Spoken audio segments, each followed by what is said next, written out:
Shirika la wambea duniani Shirawadu lina ubuyu kwamba eti dada yetu video vixen, video queen Tunda amepigwa chini na sponsor wake. Inasemekana lakini kwamba sponsor huyo ambaye ndo alikuwa anamweka mijini kwa mitonyo Shirawadu wanasema eti sponsor wa dada yetu ambaye walikutana karibu miaka 2 iliyopita, pesa sabuni ya roho, sponsor akaanza kumpiga sopu dada yetu. Mahoteli ya nyota 5, sister akanunuliwa nyumba yenye thamani ya zaidi ya milioni 100. Kijiji huko akapangishiwa bonge la mjengo Sinza. Inasemekana kwamba eti dada yetu alikuwa anatumia zaidi ya milioni 10-20 hivi kwa mwezi. Wazazi wake wakanunuliwa Mandinga Raufoizo.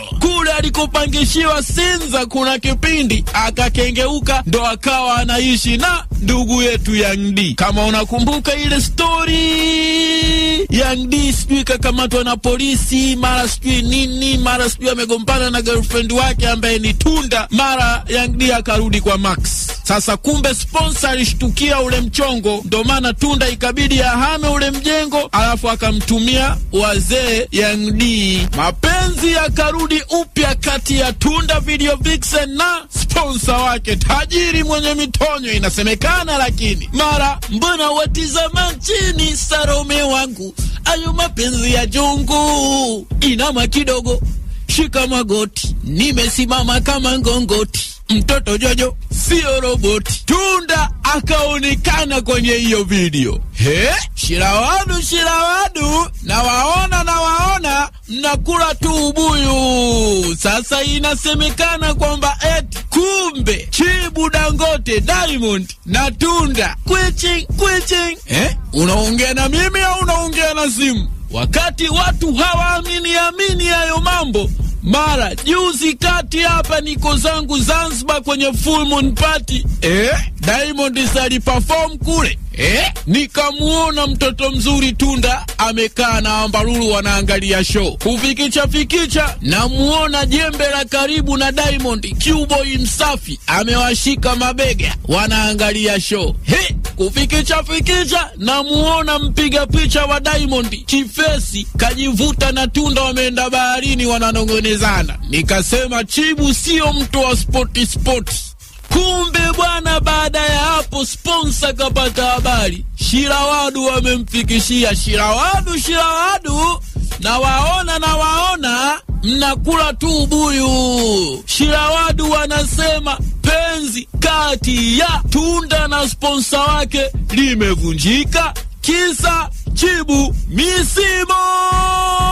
Shirawadu bwana wamepata mpaka sauti za dada yetu akimbembeleza sponsor. Hapa Tunda anajielezea safari ya Zanzibar. Mimi nilienda Zanzibar, sikwenda kwa Diamond, nilienda na Poshi na bwana wake Poshi mchina yule. Kama una namba ya Poshi mpigie kabla sijampigia mimi. Sponsor akauliza Poshi ndo nani? Poshi yule rafiki yangu yule wa Kariakoo, alikuwa na kaka yako akakwambia mpata bwana mchina amemoa. Ndo alinipigia akaniambia twende, bwanangu anaenda, yule bwanangu nataka twende naye kule, twende. Nikamwambia kaondoka hapa na Poshi na bwanake mchina, nikaenda kule. Nifika kwa tumeangalia show, tukarudi. Asubuhi tu tulichelewa kwenye show yenyewe. Huyo Diamond mwenyewe mimi hajaniona uso wangu wala sikufika mbele ya jukwaa, show ilikuwa imejaa. Sasa wewe ndo nikashangaa huko nyuma story kwamba mimi nimeenda na Diamond hajaniona. Mungu shahidi, ajui hata kama nilikuwa kwenye ile show. Tunda akaendelea kumshauri sponsor asiwe anachukua maneno ya watu. Ukifanya kitu unataka ufikirie mara mbili. Wewe usiwe mtu tu kwa sababu unashikaji zako kuchukua akili wewe.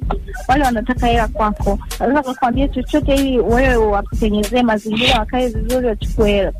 Kwa wewe ni mtu mzima sasa hivi, vitu vinabidi muda mwingine uachane nao. Hata hizi company ndio achane nazo. Wewe maisha yako, serikali yako ya kichwa ndio iwe mfafanuzi. Ukipata jambo ndio umeletea na picha haya, asante, nenda. Lakini inakuja mtu anakuja kuambia eti kwa sababu mimi labda mtu aniona zangu na nimesimama huko nyuma, akisema hapa nikimwambia alipata time itakuwa kweli, kwa sababu kuna hii story moja mbili tatu. Umeona? Inasemekana kwamba eti mpaka wazazi wa dada yetu Tunda imebidi waingilie kati kumbembeleza sponsor. Hatushindi.